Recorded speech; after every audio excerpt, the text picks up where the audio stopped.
La bruja de la Huasteca.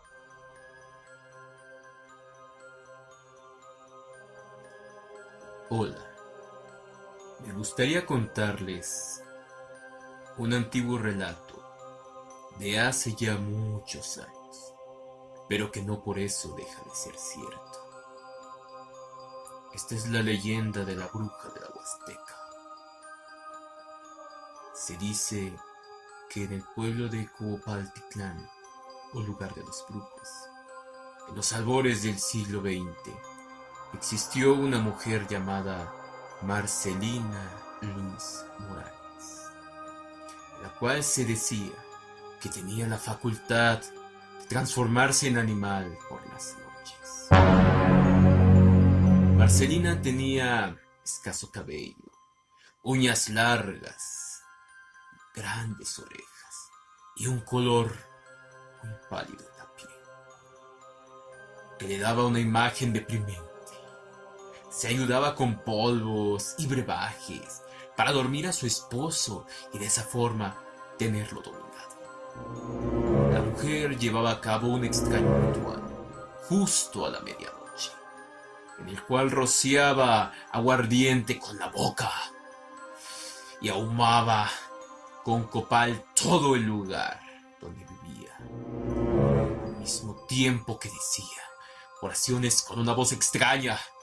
Encendía fuego en el piso y se ponía a saltar de un lado a otro. Pero después de un rato, la mujer comenzaba a embarrarse ceniza húmeda en las rodillas, hasta que se le desarticulaban sus extremidades y quedaba sin rodillas. Tampoco tenía pies. Le crecían en cambio unos grandes colmillos y la boca se le transformaba en hocico. Por último, brotaban unas grandes alas en su espalda, y una vez transformada, la mujer salía volando en busca de niños a los cuales chuparles la sangre. Así transcurrió el tiempo, hasta que en una ocasión el esposo de Marcelina, al regresar a su casa por la noche, pensando en que le daría una sorpresa, la sorprendió. Al asomarse por la ventana, vio a la mujer saltando delante del fuego, de un lado a otro, y poco a poco, conforme la oscuridad comenzaba a apoderarse de la noche, transformándose en ese monstruo. Con ello él se dio cuenta que ella era el extraño ser que tenía aterrorizada a la población. Cuando se percató de eso, se llenó de rabia, porque su mujer, esa mujer que durante tanto tiempo había vivido con él, a la que tanto tiempo le había llorado la pérdida de sus hijos, de sus 3 hijos. Esa mujer ahora se daba cuenta. Había sido quien los había matado. Indignado, observó pacientemente todo el ritual. Y una vez que Marcelina se fue y dejó en el jacal sus piernas, él tomó las rodillas de su mujer y corrió rumbo a la sierra, en un cerro llamado Cotontoctépetl, y allí las enterró, en un lugar apartado de su casa. De regreso, le prendió fuego a su jacal. Él ya no quería saber nada de esa vida, ni de esa bruja. Al volver la bruja al jacal, desesperada y horrorizada, vio cómo ardía todo en llamas. Intentó apagar el fuego para poder encontrar sus extremidades. cosa que nunca logró, y se quedó convertida en un animal sin rodillas y sin pies. Una vez que el sol le diera en su forma de animal, no podría volver a ser mujer. Y entonces pasó lo inevitable y se quedó convertida en mujer. Con el tiempo se enfermó y murió de tristeza. Sin embargo, se dice que el alma de la bruja se encuentra penando por los montes, entre los pueblos y sus alrededores, y también se cree que revive de vez en cuando en los cuerpos de los brujos y brujas de aquella región durante el mes de marzo, justo cuando iniciaba el calendario indígena. ¿Que cómo lo sé? Porque yo estuve ahí.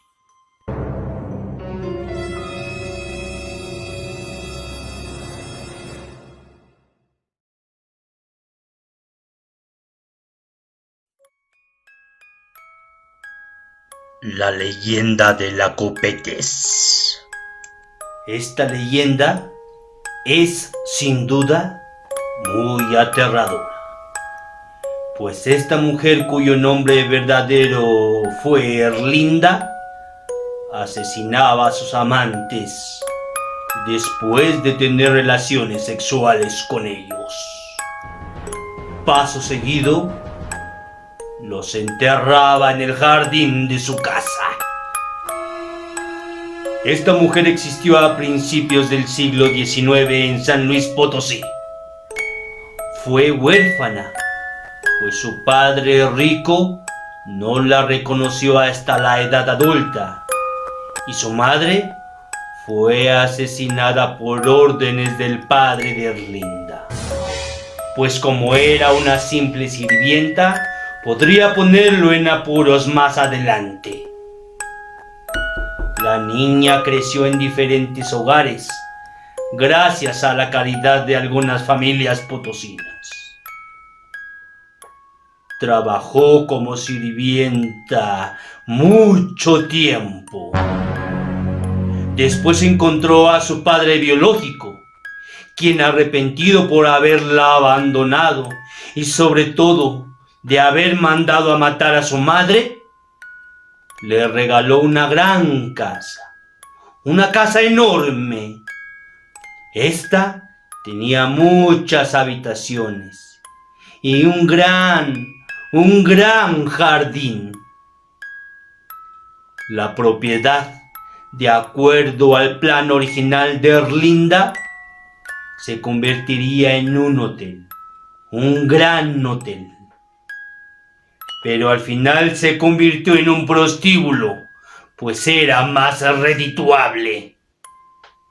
A la casa grande comenzaron a llegar muchos clientes, incluso de otros estados de la República.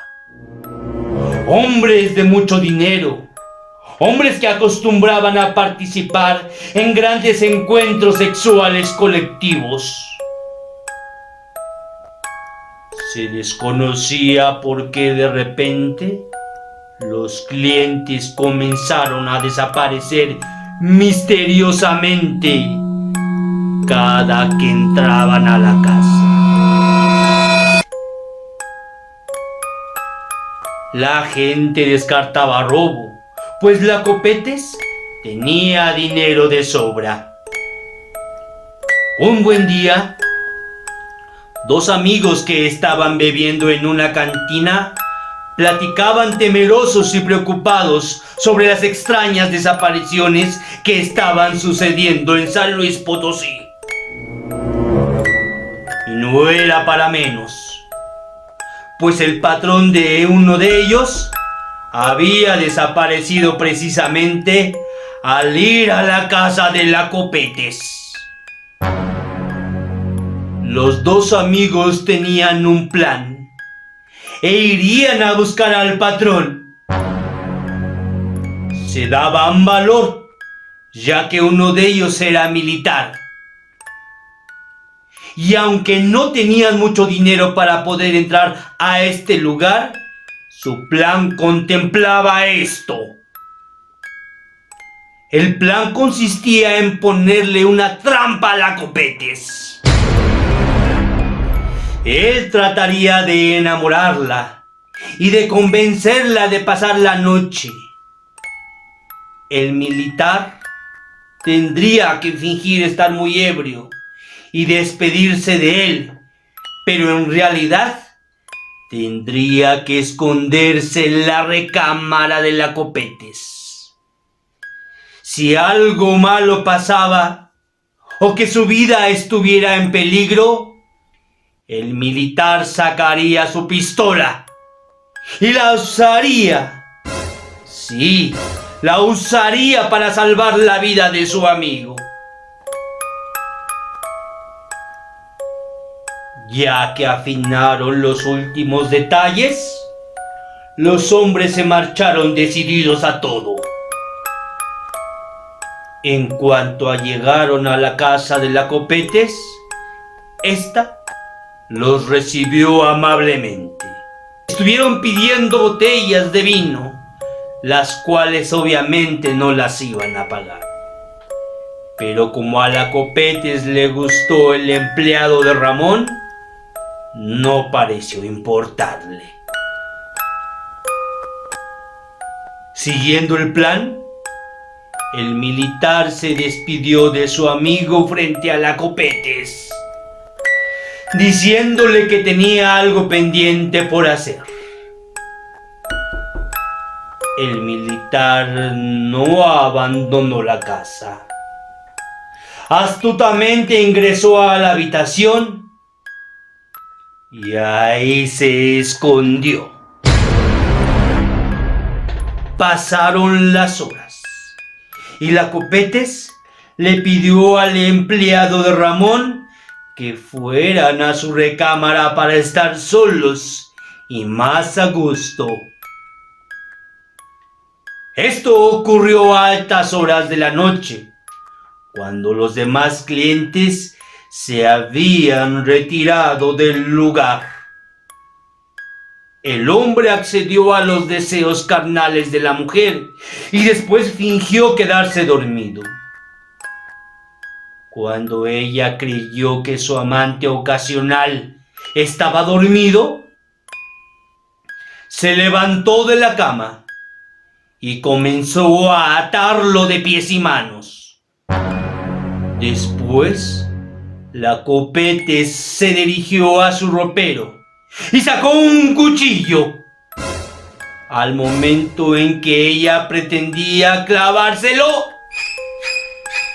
salió el militar, que había visto todo, y la detuvo a tiempo. El hombre que estaba atado se liberó y entre los dos la sometieron. La obligaron a confesar en dónde estaban las personas que habían desaparecido. Ella les dijo que los hombres que había matado los había enterrado en su jardín. El empleado y el militar enfurecieron. La tomaron de los cabellos, la amordazaron y la ataron fuertemente. La bajaron hasta el jardín y ahí la dejaron tirada. Ellos se marcharon muy lejos con el dinero de esta mujer y enviaron una carta a las autoridades, informando de los crímenes que había cometido la Copetes. Cuando la policía recibió esta carta anónima, habían pasado ya varios días.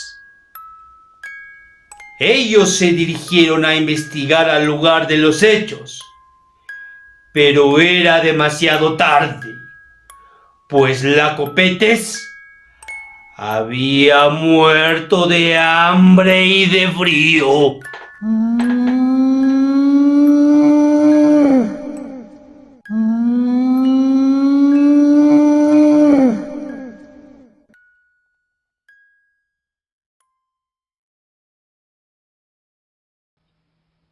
con el diablo.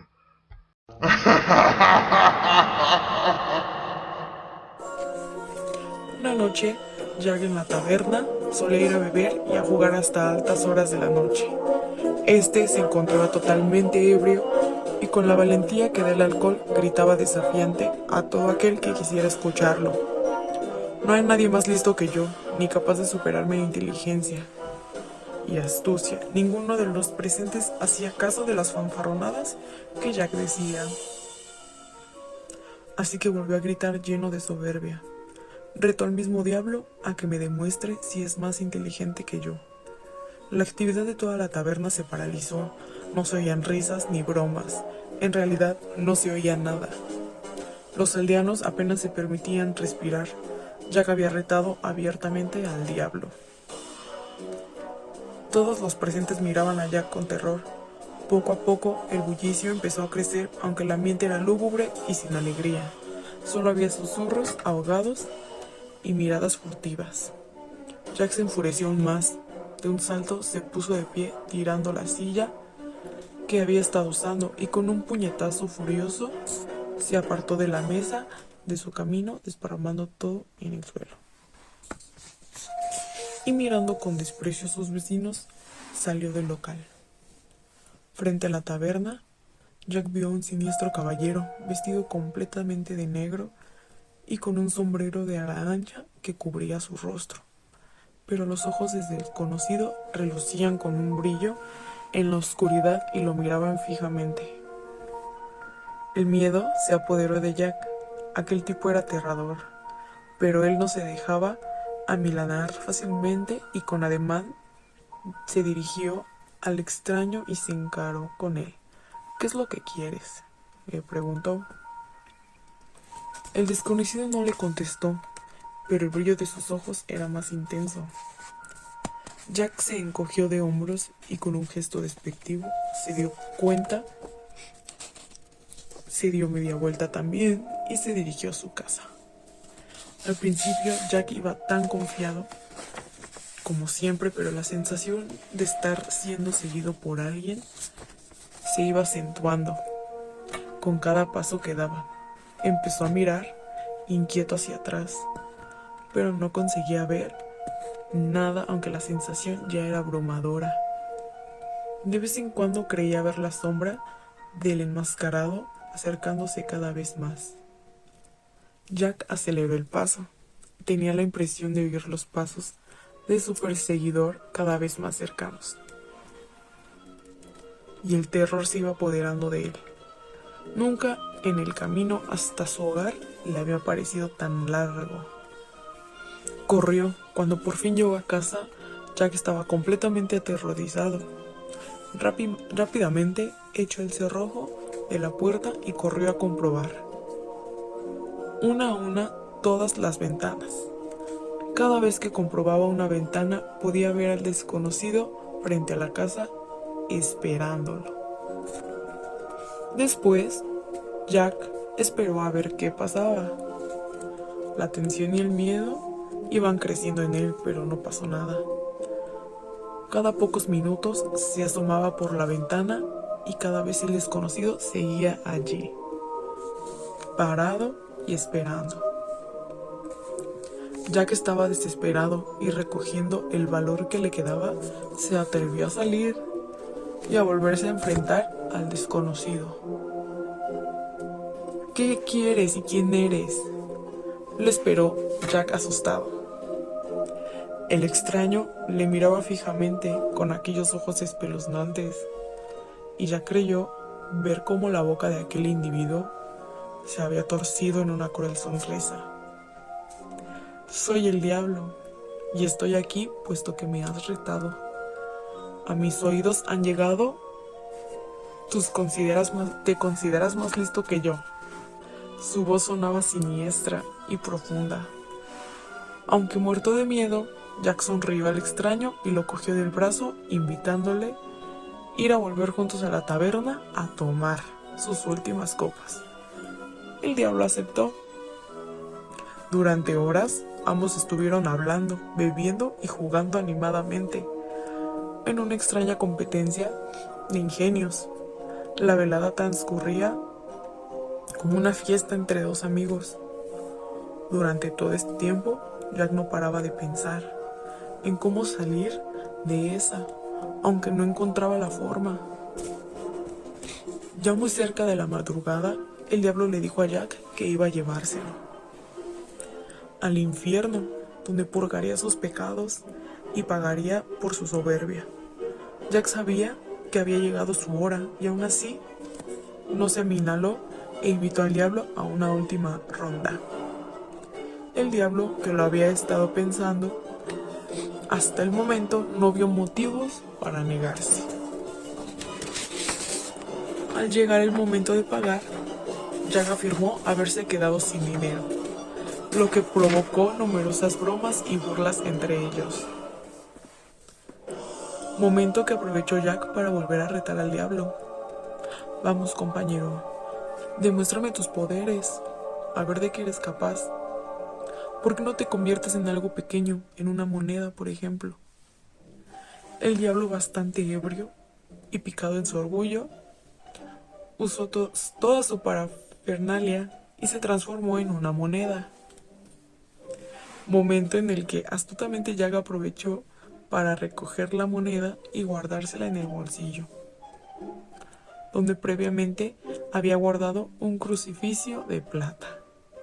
El diablo, atrapado junto a la cruz, no podía hacer nada para liberarse, por lo que no le quedó más remedio que hacer un trato con Jack. Jack lo liberaba y a cambio el diablo no podía presentarse ante él en un año. Así que, un año después, el diablo se presentó puntual a su cita. Este año no habría borracheras, ni bromas, ni risas. En esta ocasión no iba a permitir que Jack se volviera a burlar. En esta ocasión, Jack pidió un deseo antes de morir. Como bien es sabido, en los últimos deseos de los que iban a morir debían ser concedidos, por lo que el diablo debió concedérselo, aunque en esta ocasión puso algunas condiciones. No iba a permitir que, utilizando algún truco, Jack volviera a retrasar su entrada al infierno. Quiero una última cena. No quiero nada exótico. Llevo todo el año cuidando de ese manzano y una de ellas, esa que se ve en la copa del árbol, acaba de madurar. Y pensaba en comérmela mañana. Desearía disfrutar de ella antes de mi muerte. Mi deseo es que me la bajes para que pueda comérmela y después puedes llevarme contigo. Al diablo le pareció un deseo razonable, solo una manzana, por lo que sin pensarlo, lo hizo. Ágilmente subió al árbol y se puso a buscar la manzana que Jack había señalado. Pero Jack había vuelto a engañarle. Justo cuando el diablo había subido al árbol, Jack grabó en el tronco una cruz para que no se pudiera escapar. El diablo estaba furioso y humillado. Aquel granjero se había atrevido a engañarlo 2 veces. Aún así, no le quedó más remedio que volver a hacer un trato con Jack. Esta vez, Jack pidió que el diablo no pudiera presentarse ante él en 10 años.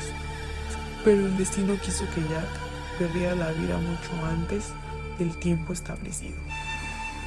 Tal como era soberbio, altivo, vicioso y tramposo, era completamente imposible que cruzara las puertas del cielo, y por lo tanto debía ir al infierno. Pero había un problema. El pacto seguía vigente y, por consiguiente, era imposible que Jack se encontrara con el diablo antes de que se cumplieran los 10 años. Por lo que tampoco podía entrar en el infierno. Jack se quedaba en tierra de nadie, entre el cielo y el infierno, solo y a oscuras. Jack suplicó ayuda. El diablo burlón había estado esperando todo este tiempo su venganza. y esta era su oportunidad. Le negó la entrada al infierno. Transcurrido el tiempo pactado, pero como burla, le lanzó una brasa que no dejaría de arder con el fuego, y colocó la brasa en su interior a modo de farolillo. Comenzó a vagar eternamente, sin pertenecer a ningún lado, en busca de un lugar donde encontrar descanso final. Desde entonces, Jack, como se le empezó a llamar, ha sido visto en numerosas ocasiones durante la noche de Halloween, acompañando a aquellos que se atrevan a salir esa noche y ofreciendo a sus acompañantes un truco o un trato.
La joven bruja.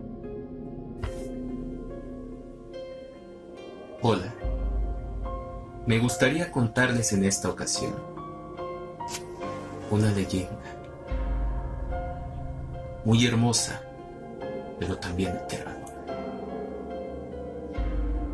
Esto se desarrolló en un lejano lugar, quizá en el lugar más recóndito de México.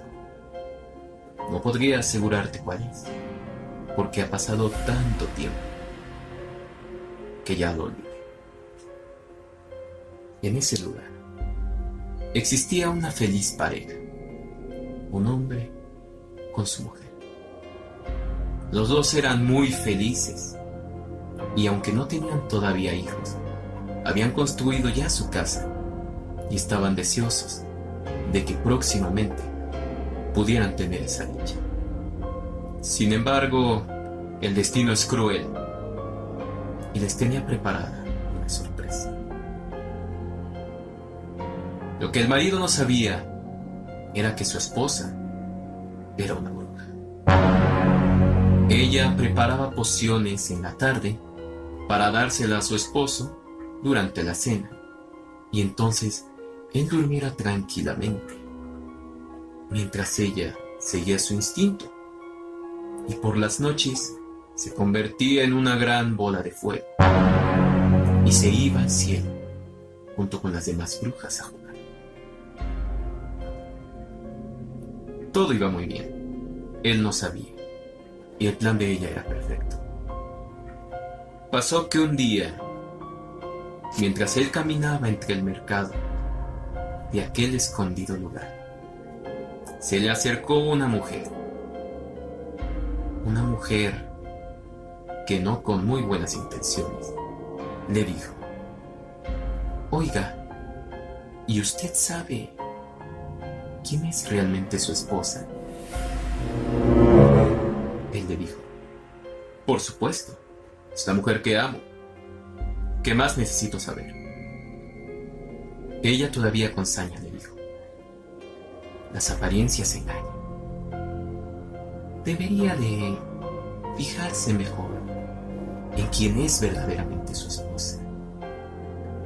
No vaya a ser que después se lleve una sorpresa». El hombre furioso respondió: «Usted no tiene derecho a hablar mal de ella, y no quiero oír más sus palabras». Respetuosamente se disculpó con ella, dio la media vuelta, y justo cuando estaba a punto de irse, ella alcanzó a susurrar: «Está bien, allá usted, pero una bruja siempre es una bruja». Esas palabras lo desconcertaron. Ya no supo qué pensar. De repente comenzó a identificar actitudes extrañas que había tenido su mujer, pero que nunca les había prestado atención. Esa tarde, cuando volvió al hogar, su esposa hizo la rutina cotidiana. Le sirvió de cenar y le dio su té para que se relajara. Pero él en esta ocasión decidió que no lo tomaría. Fingió que se lo había bebido e hizo su rutina cotidiana y se fue a acostar. Ella, en cuanto vio que él dormía, inmediatamente se transformó en una bola de fuego. Dejó su cuerpo y su piel humana allí, precisamente en la mesa donde comía, y se fue con sus demás hermanas brujas. El hombre, en cuanto escuchó que una especie de fuego, que un sonido ensordecedor se alejaba de su casa, se asomó y con horror descubrió la verdad, que efectivamente su esposa era una bruja.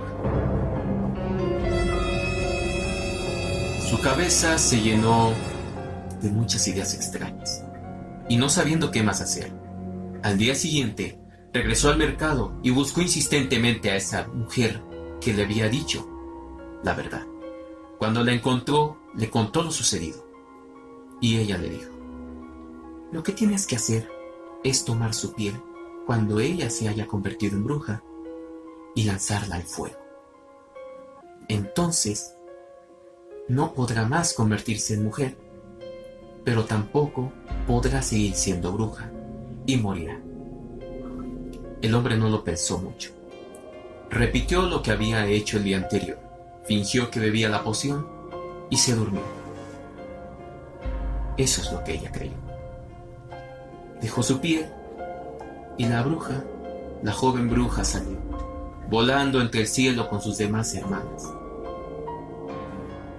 El hombre, profundamente irritado y además asustado,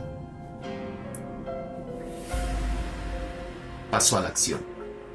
Tomó la piel de la mujer, de la bruja, y con mucha tristeza y sin pensar en que la amaba, la arrojó al fuego. La bruja inmediatamente sintió un gran dolor. No pudo continuar volando y cayó rápida y fugazmente a su casa. El hombre, entonces aterrado, se dio cuenta de que estaba allí, sufriendo y agonizando en el suelo, la mujer amada. Al ver que ella adquiría la forma de humano, él se acercó a ella y la tomó entre sus brazos. Pero era demasiado tarde. Ella le dijo: ¿por qué me has hecho esto? Si yo te amo. Él ya no tuvo palabras. Quiso disculparse, pero el daño ya estaba hecho. Ella alcanzó a acariciarle el rostro y le dijo: no puedes juzgarme por ser lo que fui, porque finalmente yo así nací. Yo no elegí ser bruja, pero sí elegí amarte. Él no soportó más, y ella tampoco. Lo miró por última vez con ojos de amor, y antes de que lo pudiera besar, murió. Pronto se convirtió en ceniza en los brazos de él. Él se volvió loco y, lleno de furia e ira, incendió su casa y se fue por siempre del pueblo. Ahora, en las noches, cuando se asomaba al cielo nocturno, no veía solamente estrellas, veía también bolas de fuego en el cielo azul.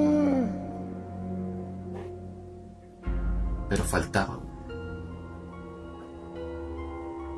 la de la joven bruja, que, ¿cómo lo sé? Porque yo fui ese hombre.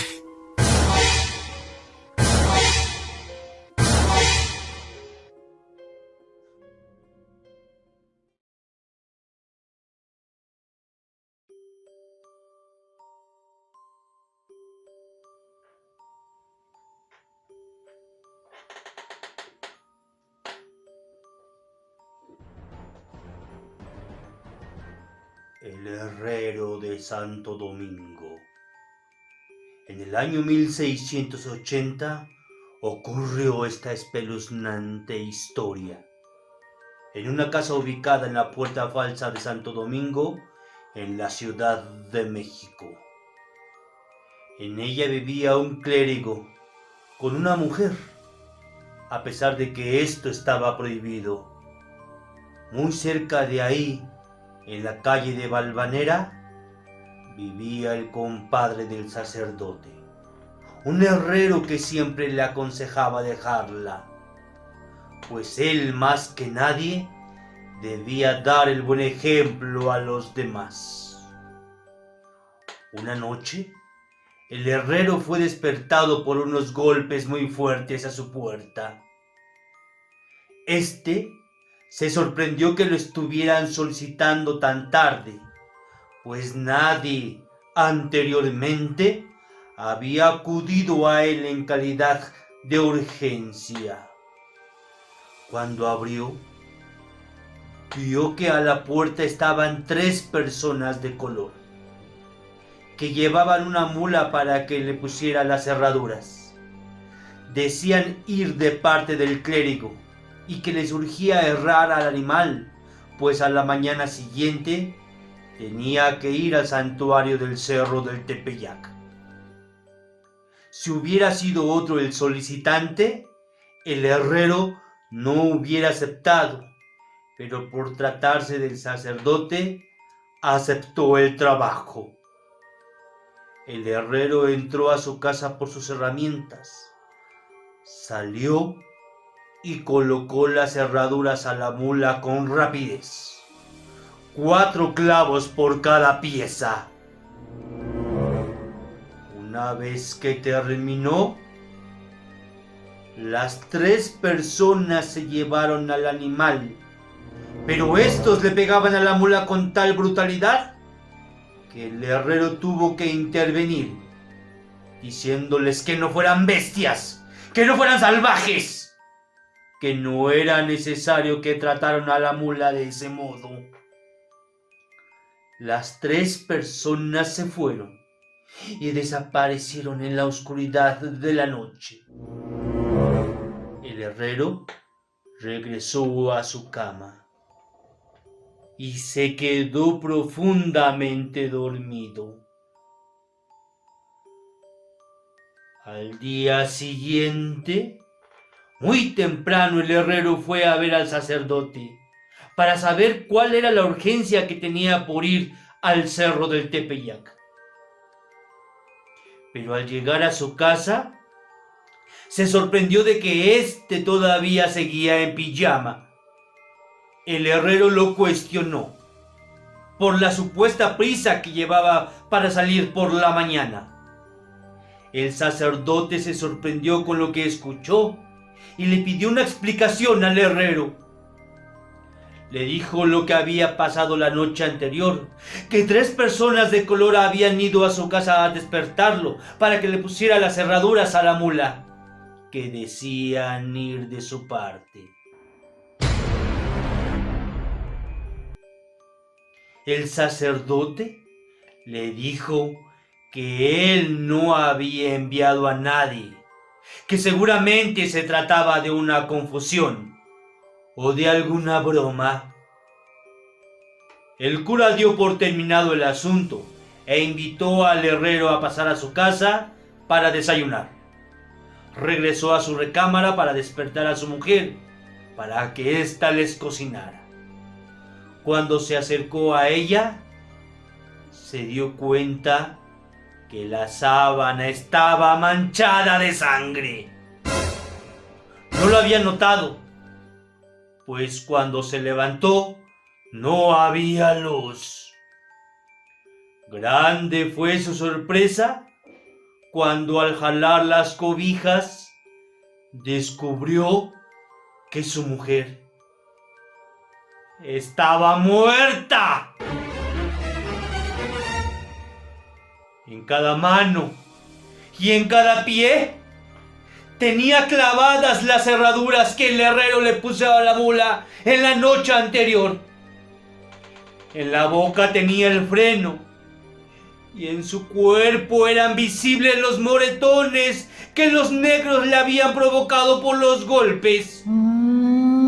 Convencidos de que esto se dio por justicia divina, se le dio aviso al cura de la parroquia de Santa Catarina. Y también fue testigo un amigo más del compadre.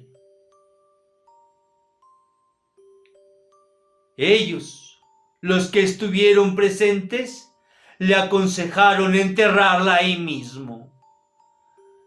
Del sacerdote que vivía en pecado con esta mujer, nunca más se supo nada. Desapareció para siempre.